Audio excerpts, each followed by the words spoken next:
Good evening dear students. स्वागत है आप सभी का आपके अपने learning platform infinitive learning point पर।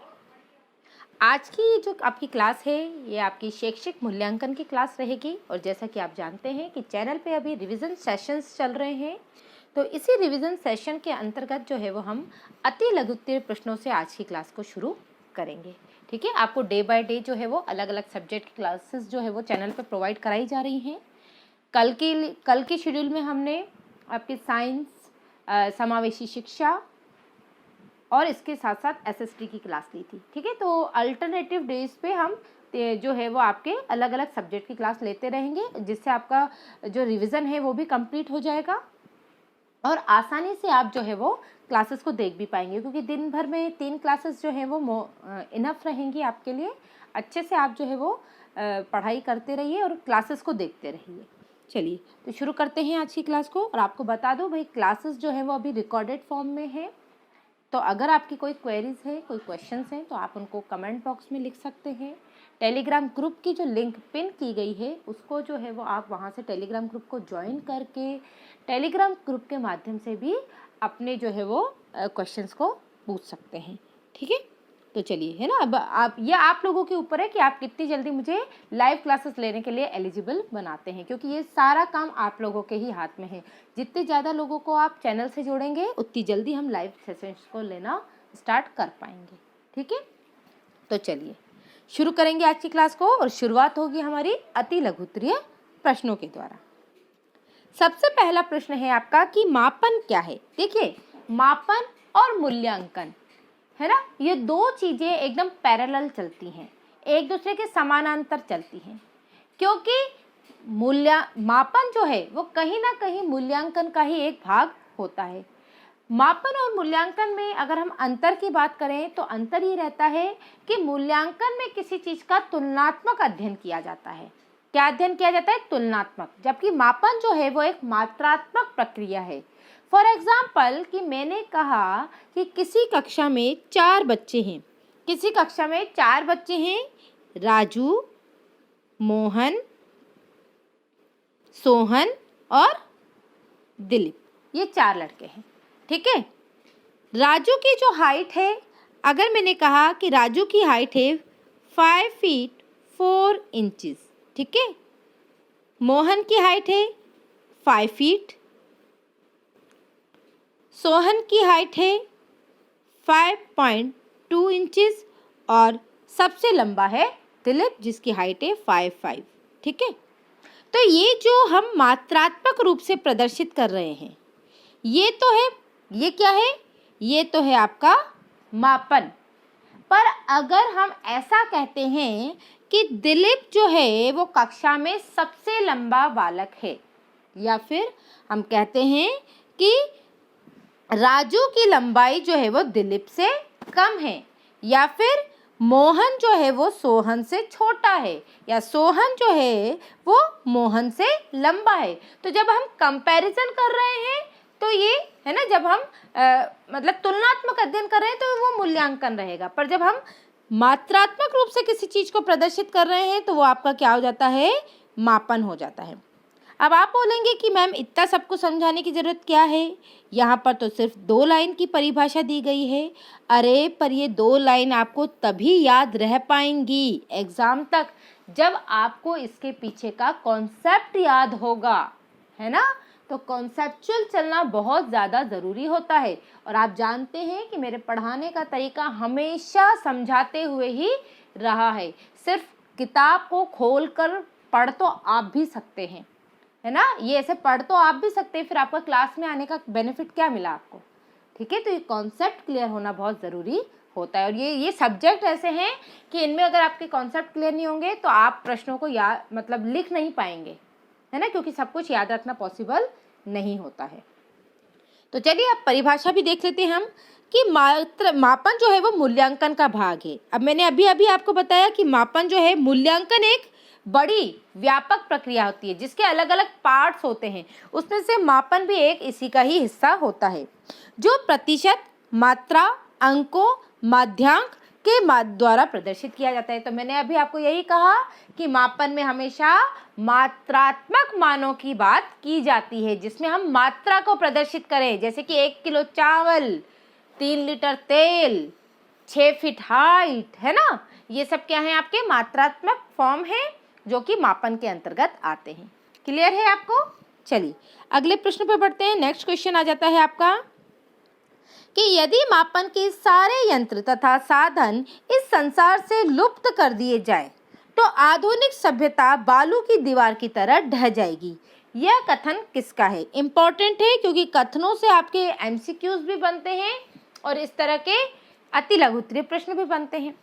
तो ये कथन है हमारा रॉस महोदय का। रॉस महोदय ने ये कहा है कि अगर हमारे आधुनिक समाज से हम मूल्यांकन की और मापन की प्रक्रिया को अगर हटा दें तो ये एक बालू के ढेर की तरह जो है वो बिखर जाएगा, क्योंकि बिना मापन के हम हमारे जीवन की कल्पना ही नहीं कर सकते। आप कुछ खा भी रहे हैं, कुछ खरीद भी रहे हैं, हर जगह हम मूल्यांकन और मापन का उपयोग करते हैं।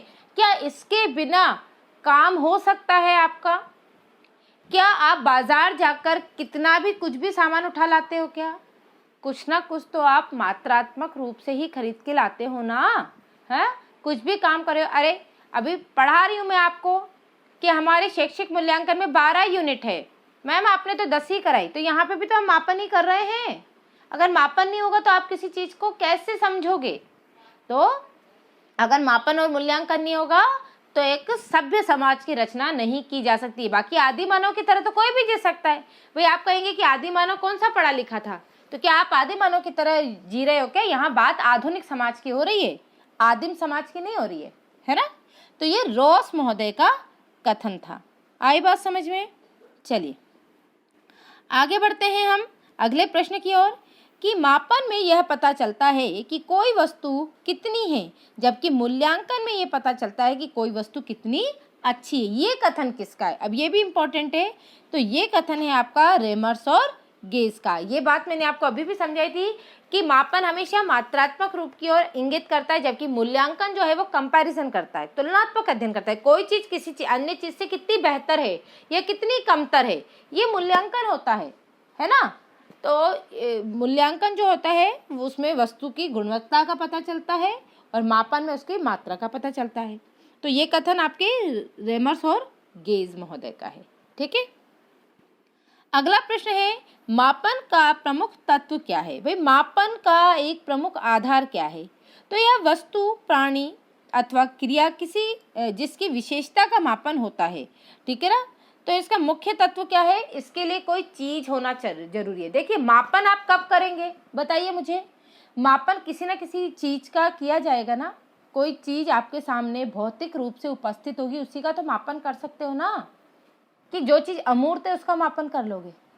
आप ऐसे नाप सकते हो क्या कि हमारी मम्मी हमसे 10 किलो प्यार करती है? ऐसा होता है क्या? नहीं होता है ना। हाँ, हम ये कह सकते हैं कि हमारी मम्मी की लंबाई 5 फुट 6 इंच है। तो मापन के लिए किसी भौतिक वस्तु का होना बहुत ज़रूरी है, उसी का मापन किया जा सकता है। और यही मापन का प्रमुख तत्व है कि किसी भौतिक वस्तु का उपस्थित, प्रत्यक्ष रूप से उपस्थित होना मापन का प्रमुख तत्व है। आई बात समझ में? अगले प्रश्न की ओर बढ़ते हैं। नेक्स्ट क्वेश्चन है कि जिसके द्वारा किसी भी भिन्न योग्यता का मापन उसके व्यक्तित्व एवं रुचि का अध्ययन किया जाता है वो क्या कहलाता है? तो देखो जहाँ पे अमूर्त चीज़ों की बात हो जाएगी, जैसे किसी की रुचियाँ है ना, किसी की योग्यता है ना, तो वो क्या आ जाएगा? वो आपका मूल्यांकन में आ जाएगा। मूल्यांकन जो है वो मुख्य रूप से अभौतिक चीज़ों का किया जाता है, जबकि मापन जो है वो भौतिक वस्तुओं का किया जाता है। आई बात समझ में? चलिए आगे बढ़ते हैं। अगला प्रश्न है फॉर्मेटिव रचनात्मक मूल्यांकन क्या है? तो देखिए रचनात्मक मूल्यांकन को फॉर्मेटिव कहते हैं। आपको पता है ना आजकल स्कूल में एफए चलते हैं और एसए चलते हैं। तो ये फॉर्मेटिव असेसमेंट होता है, जबकि ये सबमेटिव असेसमेंट होता है। फॉर्मेटिव असेसमेंट को हम रचनात्मक मूल्यांकन कहते हैं, सबमेटिव को हम योगात्मक मूल्यांकन कहते हैं। एफए जो है वो महीने में है ना, मंथली टेस्ट के फॉर्म में होता है, जबकि एसए जो है वो आपका जैसे कि त्रैमासिक परीक्षा, अर्धवार्षिक परीक्षा और वार्षिक परीक्षा के फॉर्म में होता है। ठीक है, चलिए, तो अब बात कर रहे हैं हम कि फॉर्मेटिव रचना मूल्यांकन यानी कि रचनात्मक मूल्यांकन क्या है। तो ये मूल्यांकन का वह भाग है जिसके द्वारा छात्रों के प्रारंभिक ज्ञान का मूल्यांकन होता है। देखिए, कोई बच्चा थर्ड क्लास से पास आउट होकर फोर्थ क्लास में जा रहा है, तो जब उसका कोई मंथली टेस्ट हो रहा है तो एक मंथ में टीचर इतना सब कुछ तो नहीं पढ़ा पाएगा, है ना, कि बच्चों का अच्छे से टेस्ट लिया जा सके। उस टाइम पर बच्चे जो है वो मुख्य रूप से अपने पूर्व ज्ञान के आधार पर टेस्ट देते हैं कि हमें पहले क्या आता है। आपने देखा होगा कि अक्सर हमारी नेक्स्ट क्लास की जो स्टार्टिंग की यूनिट्स होती हैं वो हमारी पिछली कक्षा के जैसी ही होती हैं। होता है नहीं होता है ऐसा भाई? पिछली थर्ड क्लास में आपने गुणा भाग पढ़ा था, डेसिमल प्लेसेस के बारे में पढ़ा था, तो स्टार्टिंग में जो आपकी फोर्थ क्लास रहेगी उसका जो फर्स्ट यूनिट रहेगी वो आपकी डेसिमल प्लेसेस से ही संबंधित रहेगी। तो हमेशा बच्चा जो है वो फॉर्मेटिव असेसमेंट में यानी या फिर फॉर्मेटिव आपके इवैल्यूएशन में क्या होता है कि वो स्टार्टिंग में क्या यानी कि अपने पूर्व ज्ञान के आधार पर ही इसे करता है, पूर्ण करता है। ठीक है, चलिए आगे बढ़ते हैं अगले प्रश्न पर। अगला प्रश्न है आपका कि मूल्यांकन का मुख्य उद्देश्य क्या है। अब मूल्यांकन के उद्देश्य की बात करें, भाई मूल्यांकन क्यों जरूरी है, क्यों किया जाता है। अब आप मुझे बताइए कि आपको अगर ये पता ही ना चले कि आप में क्या कमी है या आप में क्या खूबी है, तो क्या आप अपनी कमी को कभी सुधार पाएंगे या आप अपनी खूबी को कभी निखार पाएंगे या उसका सही उपयोग कर पाएंगे।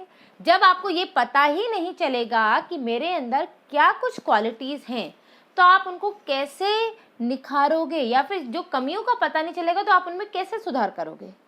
तो चीज़ों को बेहतर करने के लिए, है ना, एक सरल भाषा में समझाने का प्रयास कर रही हूँ मैं तुम्हें, ध्यान से समझो इस बात को, कि चीज़ों को बेहतर करने के लिए हमें मूल्यांकन की आवश्यकता होती है। मूल्यांकन का जो मुख्य उद्देश्य है वो विद्यालय, कक्षा और स्वयं छात्रों के द्वारा निर्धारित किए गए शैक्षिक लक्ष्यों की प्राप्ति और प्रगति की जांच करना है। देखिए, अगर मूल्यांकन ही ना किया जाए, जैसे अभी आप डीएलएड थर्ड सेमेस्टर के स्टूडेंट हैं, आपका एग्जाम ही ना हो, तो आपको कैसे पता पड़ेगा कि आपने इन 6 महीनों में क्या पढ़ा और आपको कितना समझ में आया। आप ये बताओ कि अगर एग्जाम नहीं हो तो कोई किताब उठाए, अपने मन से कोई पढ़े। हम पढ़ते क्यों हैं? परीक्षा के देने के लिए पढ़ते हैं, ठीक है ना। अपने मन से कभी देखा आपने किसी को कि अपने मन से डीएलएड की बुक उठा के पढ़ रहा हो? नहीं ना। जब तक वो परीक्षा का भूत आपके सर पे आके नहीं बैठता है तब तक हमसे तो किताब उठाई नहीं जाती है ना। तो मूल्यांकन जो है वो शिक्षा के क्षेत्र की अगर हम बात करें तो शिक्षा के उद्देश्यों की प्राप्ति के लिए हमें मूल्यांकन बहुत ज़रूरी है। भाई हमें ये तो पता चले कि बच्चे ने 6 महीने के सेमेस्टर में कितना कुछ ज्ञान प्राप्त किया, जब तक उसका मूल्यांकन नहीं किया जाएगा तो हमें शिक्षा का उद्देश्य प्राप्त क्यों होगा, कि कहाँ से होगा। भाई आपके डीएलएड को करने का उद्देश्य क्या है कि आपके अंदर वो सारे गुणों को उभारा जाए जो कि एक शिक्षक में होने चाहिए। अब हमें कैसे पता पड़ेगा कि आपके अंदर वो गुण उभर चुके हैं? हमें उसका टेस्ट लेना पड़ेगा, तभी तो पता चलेगा।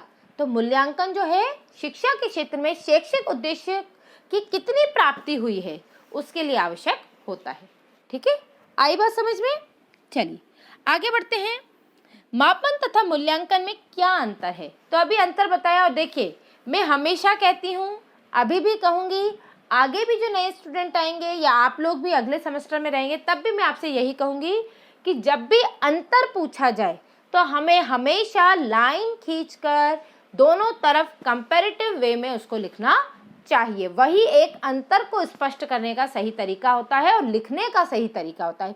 विशेषताएं हमेशा पॉइंट्स में लिखी जाती हैं, लक्षण, महत्व हमेशा पॉइंट्स में लिखे जाते हैं, और अंतर हमेशा कंपैरेटिव फॉर्म में लिखने चाहिए। ठीक है, तो आप इसका उत्तर कैसे लिखोगे? इस तरीके से, है ना, एक तरफ मापन और एक तरफ मूल्यांकन। ठीक है, आई बात समझ में? मापन क्या करोगे कि भौतिक वस्तुओं का मात्रात्मक रूप से मापना ही मापन कहलाता है, और किसी वस्तु को उसकी गुणवत्ता के आधार पर, तुलनात्मक आधार पर उसका मापन करना ही मूल्यांकन कहलाता है।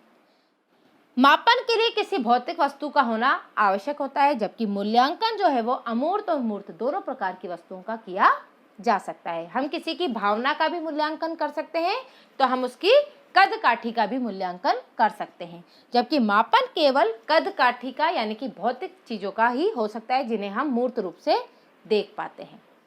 क्लियर है? चलिए आगे बढ़ते हैं अगले प्रश्न की ओर कि परीक्षण का क्षेत्र कैसा होना चाहिए। तो परीक्षण का क्षेत्र होना चाहिए संकुचित, मतलब आप किसी बहुत सारी चीजों के लिए एक जैसा टेस्ट नहीं ले सकते। संकुचित का मतलब क्या होता है? सिकुड़ा हुआ, एक दायरे में सीमित। अब आप मुझे बताओ, क्या आपके जो एग्जाम होते हैं तो सारे सब्जेक्ट के लिए क्या एक ही एग्जाम होता है? क्या नहीं होता ना। आप पेपर 1 अलग देते हो, पेपर 2 अलग देते हो, पेपर आप SST का अलग पेपर देते हो, साइंस का अलग देते हो, अलग अलग देते हो नहीं देते हो, है ना, एक दायरे में सीमित करके, और कुछ खास यूनिट के आधार पर ही, है ना। ऐसा आउट ऑफ कोर्स तो कुछ नहीं दिया जाता ना। जो यूनिट आपको आपकी बुक में प्रोवाइड कराई जाती है उसी से रिलेटेड आपसे प्रश्न पूछे जाते हैं। हम किसी कॉम्पिटिटिव एग्जाम की भी तैयारी करते हैं तो उसमें भी कुछ निर्धारित विषयों पर ही आपसे प्रश्न किए जाते हैं, है ना। प्रश्नों का स्तर अलग अलग हो सकता है, कठिन भी हो सकते हैं, कठिनाई का स्तर अलग अलग हो सकता है, पर आता तो सिलेबस में से ही है ना, कुछ भी कहीं से भी उठा के थोड़ी दे देते हैं। तो एक दायरा जो है वो संकुचित क्षेत्र होना चाहिए, और हर एक चीज के लिए अलग अलग प्रकार के टेस्ट किए जाते हैं। जैसे शारीरिक शिक्षा के लिए अलग टेस्ट होना चाहिए, तो आपके शैक्षणिक स्तर का अलग टेस्ट होता है, ठीक है ना, रचनात्मकता का टेस्ट अलग होगा, तो संकुचित होना चाहिए। अगला प्रश्न है कि ऐसा परीक्षण जो बार बार प्रयोग करने पर एक जैसा परिणाम दे, मतलब ऐसा टेस्ट जिसको जितनी बार भी आप दे रहे हो आपको एक जैसे ही परिणाम प्राप्त होते हैं, तो वो क्या कहलाता है? वो कहलाता है विश्वसनीयता। तो ये परीक्षण के गुण हैं कि एक तो परीक्षण कैसा होना चाहिए? विश्वसनीय होना चाहिए, है ना, मतलब जिनके उत्तर में सटीकता हो, एक से ज्यादा उत्तर ना हो। अगर एक से ज्यादा उत्तर होंगे तो वो विश्वसनीय परीक्षण नहीं कहलाएगा। जैसे हम कॉम्पिटिटिव एग्जाम देते हैं तो एक प्रश्न के 4 ऑप्शंस होते हैं ना, उन चारों ऑप्शन में से कोई एक ही उत्तर तो सही होता है, 2 उत्तर थोड़े सही होते हैं, तो इसे ही कहा जाता है विश्वसनीयता। भाई तभी तो कॉपी चेक हो पाएगी ना, तो ऐसे तो कोई कुछ भी लगा देगा कि भाई मेरे हिसाब से तो ऑप्शन बी सही है तो मैं तो बी लगाऊंगा, मेरे हिसाब से ऑप्शन सी सही है तो मैं तो सी लगाऊंगा, तो ऐसे पता कैसे पड़ेगा कि कौन पास कौन फेल, है ना। तो विश्वसनीयता का होना बहुत जरूरी होता है। अगला प्रश्न है कि परीक्षण क्या है। तो परीक्षण क्या है कि परीक्षण में वस्तुनिष्ठ एवं मानवीकृत साधन है जिसके द्वारा संपूर्ण मानव व्यवहार के विभिन्न पक्षों संबंधित योग्यताओं का मात्रात्मक एवं गुणात्मक अध्ययन किया जाता है। तो परीक्षण क्या है? परीक्षण जो है वो एक मानवीकृत, है ना, मानवीकृत साधन है। भाई मानवी तो बनाता है ना, एक मानवीकृत साधन है जिससे हम किसी व्यक्ति के संपूर्ण पक्षों का, जैसे कि उसके व्यवहार, विभिन्न प्रकार के अन्य उसकी योग्यताएं, है ना, उसके गुणात्मक अध्ययन और मात्रात्मक अध्ययन को किया जा सकता है। अगला प्रश्न है आपका कि सतत मूल्यांकन क्या है, ठीक है ना। CCE के बारे में हम पढ़ते हैं ना, कंटिन्यूअस कॉम्प्रिहेंसिव इवेल्युएशन, और उसी के ऊपर हमारा जो है वो अभी जो मतलब हम कहते हैं ना कि रिपोर्ट कार्ड जो बनता है वो सतत मूल्यांकन के ही अंतर्गत बनता है। तो सतत मूल्यांकन क्या होता है? सतत का मतलब क्या होता है? चलिए बताइए, सतत का मतलब क्या होता है? सतत का मतलब होता है लगातार, बिना रुके, जो चीज हमेशा चलती रहे, तो वो सतत होता है। तो एक शैक्षणिक सत्र मतलब जो वो 10 महीने का टाइम पीरियड होता है ना जिसमें बच्चा स्कूल में पढ़ता है, वो आपका शैक्षणिक सत्र होता है। तो किसी एक शैक्षणिक सत्र में बच्चे का हर एक महीने और हर एक दिन में जो लगातार मूल्यांकन किया जाता है उसकी गतिविधियों का, उसके शैक्षणिक स्तर का, उसे ही हम सतत मूल्यांकन कहते हैं। आपने अक्सर देखा होगा कि आजकल के जो रिपोर्ट कार्ड होते हैं उसमें बच्चे की अटेंडेंस, उसके बच्चों का प्रति, अन्य बच्चों के प्रति व्यवहार, उसकी फिजिकल एक्टिविटी, सब कुछ मेंशन होता है ना। अब तो सरकारी स्कूलों में भी जो रिपोर्ट कार्ड होता है ना वो इतना ज़्यादा कॉम्प्लिकेटेड है, मैं आपको बता नहीं सकती हूँ। मैंने अभी अपने स्कूल में देखा था कि जो बच्चे हैं प्राइमरी के, उनका रिपोर्ट कार्ड 4-5 पेजों की एक बुकलेट जैसा होता है जिसमें हमें बच्चे की हर एक एक्टिविटी के बारे में मेंशन करना पड़ता है। तो ये सब क्यों किया जा रहा है? हमारा रिपोर्ट कार्ड में तो बस हमारे सब्जेक्ट के नंबर होते थे, ज़्यादा से ज़्यादा हमारे अटेंडेंस होती थी, इसके अलावा हमारे जो यूनिट टेस्ट के नंबर होते थे वो रहते थे, और तो कुछ भी नहीं होता था हमारे वार्षिक परीक्षा में जो हमें रिपोर्ट कार्ड मिलता था। आजकल का तो रिपोर्ट कार्ड ना हो गया, एक पूरी किताब छापनी पड़ती है। पर ऐसा क्यों? क्योंकि ये सतत मूल्यांकन का एक जरिया है। इसमें बच्चे के हर दिन की एक्टिविटी को हमें मेंशन करना होता है कि बच्चे का जो विकास है उसमें कोई परेशानी तो नहीं है, बच्चे के व्यवहार में कोई एबनॉर्मलिटी तो देखने को नहीं मिल रही है, बच्चा सही प्रकार से ग्रोथ कर रहा है नहीं कर रहा है, उसका परफॉर्मेंस अच्छा है नहीं है। तो उसके लिए हमें सतत मूल्यांकन की आवश्यकता होती है। तो सतत मूल्यांकन जो है इसके अंतर्गत छात्रों के शैक्षिक कौशलों की जो है वो जांच प्रति माह और तिथिवार की जाती है, मतलब डे बाय डे और पर मंथ जो है वो इनका मूल्यांकन किया जाता है, और ये निरंतर चलने वाली एक प्रक्रिया है, इसलिए इसको सतत मूल्यांकन कहते हैं। ठीक है, चलिए अगला प्रश्न है, निरंतर मूल्यांकन योजना किसे कहते हैं? तो सतत मूल्यांकन को ही निरंतर मूल्यांकन भी कहा जाता है। अगला आ जाता है आपका व्यापक मूल्यांकन। देखो व्यापक का मतलब क्या होता है? जो कोई चीज बहुत बड़े क्षेत्र में हो, है ना, जिसका दायरा बहुत बड़ा हो, तो वो व्यापक कहलाता है। अब अभी मैंने बात करी थी कि आजकल के रिपोर्ट कार्ड में बच्चे की फिजिकल एक्टिविटी, उसके मोरल बिहेवियर, उन सब के बारे में बातें जो है वो मेंशन उसके रिपोर्ट कार्ड में होती है। तो व्यापक मूल्यांकन भी एक ऐसी ही प्रक्रिया है जिसमें बच्चे के जीवन के संज्ञानात्मक पक्ष, नैतिक पक्ष, ज्ञानात्मक पक्ष, सामाजिक पक्ष, सभी चीज़ों के बारे में, सभी चीज़ों का मूल्यांकन किया जाए, तो वही आपका व्यापक मूल्यांकन कहलाता है, जिसमें बच्चे के प्रत्यक्ष, अप्रत्यक्ष, ज्ञात, अज्ञात, सूक्ष्म और स्थूल सभी प्रकार के पक्षों का मूल्यांकन किया जाए, वही आपका क्या कहलाएगा? व्यापक मूल्यांकन कहलाएगा। ठीक है, चलिए अगला प्रश्न देखते हैं कि व्यापक मूल्यांकन के विभिन्न पक्ष कौन कौन से हैं। तो विभिन्न पक्ष कौन से, इंपॉर्टेंट है ये क्वेश्चन। तो इसमें आपका संज्ञानात्मक पक्ष आ जाता है, भावात्मक और कौशलात्मक। ब्लूम्स टैक्सोनॉमी मैंने आपको पढ़ाई थी ना शैक्षिक मूल्यांकन में, तो 3 एस्पेक्ट्स पढ़ाए थे ना। हाँ, एक तो आपका कॉग्निटिव हो जाता है, दूसरा आपका क्या हो जाता है, साइकोमोटर आ जाता है, ठीक है ना, जिसमें आपकी गतिक कौशल, जिसे हाथों के द्वारा जो कौशल होता है, संज्ञानात्मक बुद्धि से संबंधित होता है, और भावनात्मक जो होता है वो आपका बिहेवियर के ऊपर डिपेंड करता है। तो ये 3 पक्ष होते हैं इसके, है ना, याद रखिएगा, इंपॉर्टेंट है ये। अगला प्रश्न है कि सतत मूल्यांकन की कौन कौन सी विधियां हैं। तो सतत मूल्यांकन की विधियां कौन सी है? एक तो सत्र परीक्षा जो कि हर महीने होती है, सत्र परीक्षा जो है वो एक जो सत्र के दौरान होगी, है ना, जिसे हम क्या कहते हैं? वार्षिक परीक्षा कहते हैं। ठीक है ना। फिर आपकी मासिक परीक्षाएं जो हर महीने होंगी, और सेमेस्टर परीक्षाएं जो कि हर 6 महीने में होती हैं। ठीक है, तो ये 3 आपकी विधियां होती हैं। अगला प्रश्न है कि मूल्यांकन के कितने पक्ष होते हैं। तो अभी हमने पढ़ा कि मूल्यांकन के कितने पक्ष होते हैं, संज्ञानात्मक, भावात्मक और कौशलात्मक, है ना, ये 3 पक्ष होते हैं। बढ़ते हैं अगले प्रश्न की ओर। नेक्स्ट क्वेश्चन है आपका, प्रश्न है आपका कि ब्लूम ने मूल्यांकन के संज्ञानात्मक पक्ष में क्रियाओं को कितने वर्गों में विभाजित किया गया है। तो ब्लूम ने जो मूल्यांकन के जो संज्ञानात्मक पक्ष दिया था, तो देखिए 3 एस्पेक्ट्स हम पढ़ते हैं, एक तो भावात्मक पक्ष, संज्ञानात्मक और कौशलात्मक। इन तीनों को भी इन्होंने आगे चलकर अलग अलग भागों में डिवाइड किया गया है। तो जो संज्ञानात्मक पक्ष है उसको 6 वर्गों में विभाजित किया गया है। ठीक है, जरूरी नहीं है कि आप इन 6 वर्गों के नाम भी याद रखो, है ना, आपको बस याद रखना है कि इसके 6 पार्ट होते हैं, बाकी के जो दोनों पक्ष थे उनके 5-5 हिस्से होते हैं, जबकि संज्ञानात्मक पक्ष के 6 भाग होते हैं।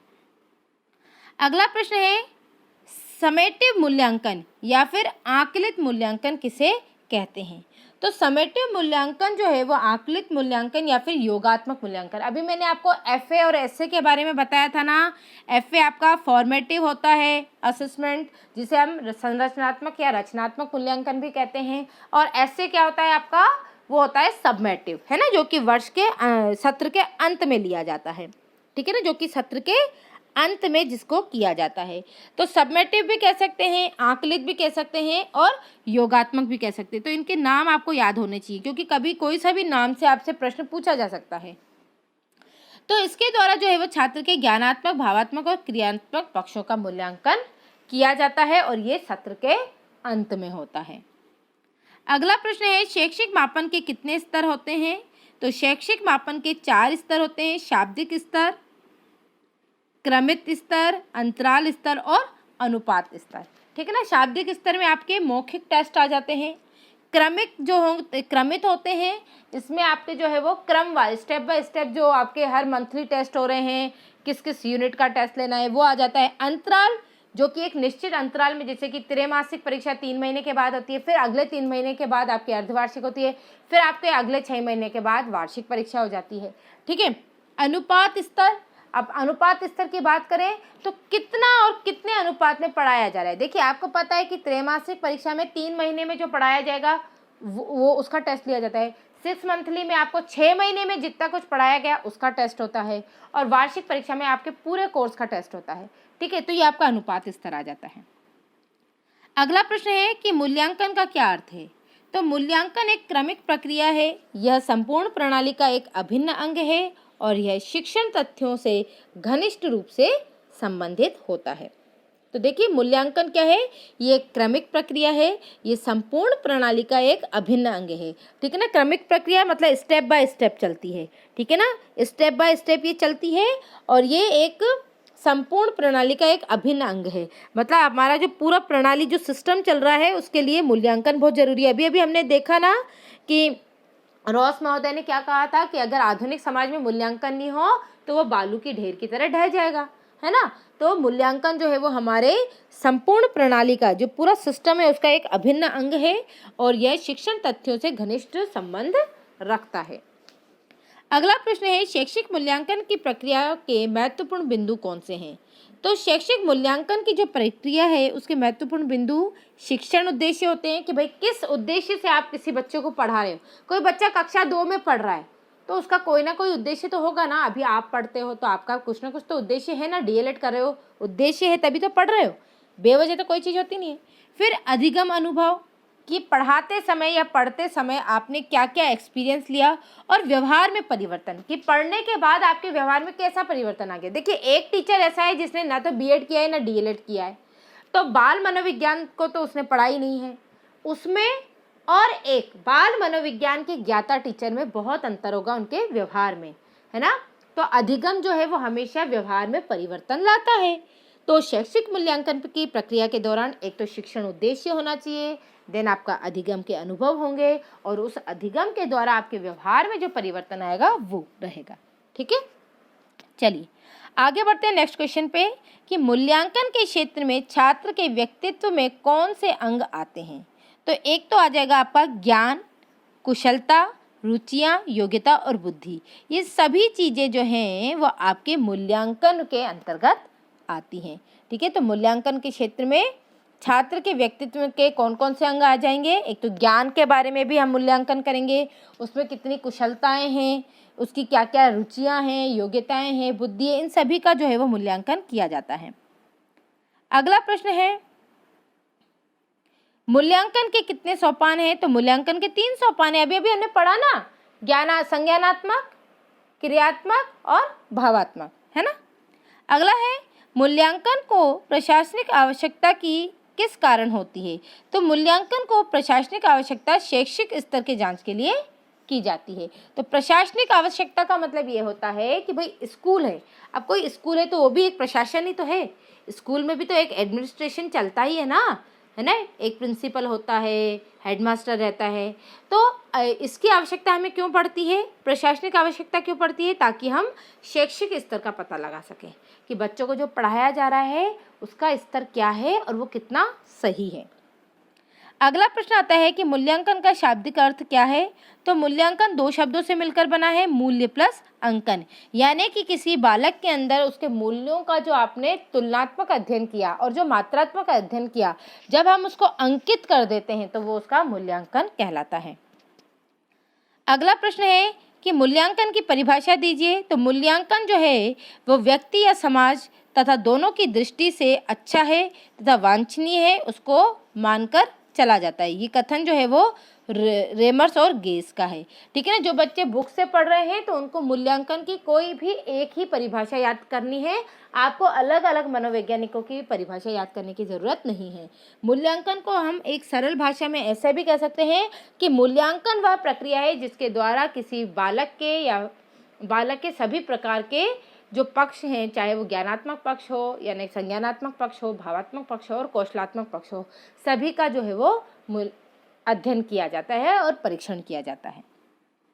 अगला प्रश्न है कि शैक्षिक मूल्यांकन की प्रक्रिया किस प्रकार की है।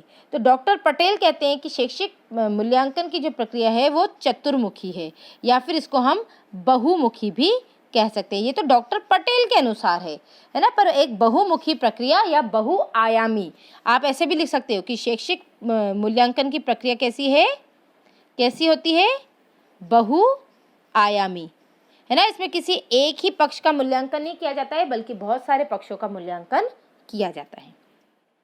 तो चलिए आज के लिए इतने ही प्रश्नों को हम करेंगे।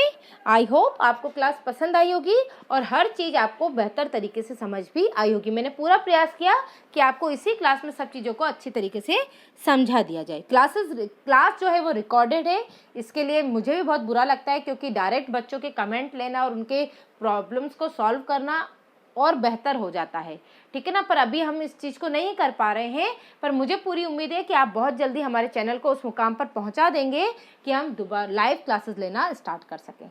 तो आज के लिए इतना ही इस क्लास में, हम मिलेंगे अगली क्लास में। तब तक के लिए good bye, have a nice day. पढ़ते रहिए और क्लासेस में रेगुलरिटी बनाए रखिए, और ज़्यादा से ज़्यादा स्टूडेंट को जो है वो चैनल से और टेलीग्राम ग्रुप से जोड़ने का प्रयास कीजिए।